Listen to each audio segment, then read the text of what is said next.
முட்டைக்கோஸ் பொரியல்னாலே எல்லாரும் அவாய்ட் பண்ணுறாங்களா? வாங்க எல்லாரும் விரும்பி சாப்பிட்ற மாதிரி முட்டைக்கோஸ் பொரியல் எப்படி செய்யலான்னு பார்க்கலாம். நான் Subhashree, welcome to Subha Cookery. இப்போ ஒரு கடாயில் 2 டேபிள் ஸ்பூன் ஆயில், 1/2 டீஸ்பூன் கடுகு சேர்த்து நல்லா பொரிய விடுங்க. பொரிஞ்சதுக்கப்புறம் 2 மீடியம் சைஸ் வெங்காயத்தை இப்படி கட் பண்ணி வச்சுருக்கேன், இதை சேர்த்துக்கலாம். இப்போ ஒரு கொத்து கருவேப்பிலை. இப்போ எல்லாம் நல்லா வதங்கட்டும்.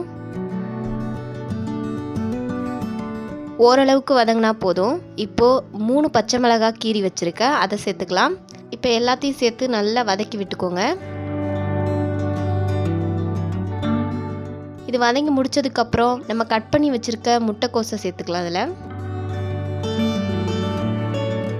சேர்த்து எல்லாத்தையுமே நல்லா கிளறி விட்டுக்கோங்க. இப்போ இந்த ஸ்டேஜில் நம்ம தேவையான அளவு உப்பு சேர்த்துக்கலாம். உப்பு எல்லா இடத்துலையும் படுற மாதிரி நல்லா கிளறி விட்டுக்கோங்க. இப்போ 1/4 டீஸ்பூன் மஞ்சள் தூள் சேர்த்துக்கலாம். சேர்த்து எல்லாத்தையும் நல்லா மிக்ஸ் பண்ணி விட்டுக்கோங்க. நம்ம முட்டைக்கோஸ் வேகிறதுக்கு தண்ணி சேர்க்க வேண்டாம், முட்டைக்கோஸே தண்ணி விட்டு வரும், அதுவே போதும்.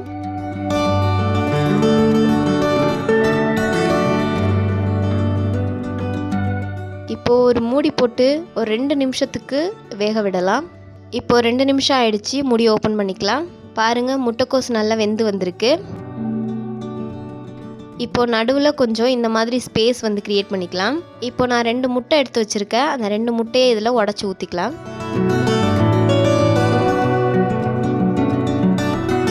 இப்போ அடுப்பை ஹை ஃப்ளேமில் வச்சு கைவிடாமல் நல்லா கிளறி விடுங்க. நல்லா 1 நிமிஷத்துக்கு கிளறி விடுங்க.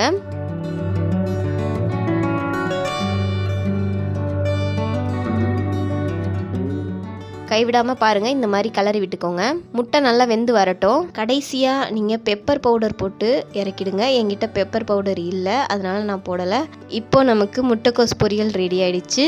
இந்த வீடியோ உங்களுக்கு பிடிச்சிருந்ததுன்னா சுபா குக்கரி சேனலை சப்ஸ்கிரைப் பண்ணுங்கள், லைக் பண்ணுங்கள், ஷேர் பண்ணுங்கள். அடுத்த வீடியோவில் சந்திக்கிறேன். நன்றி.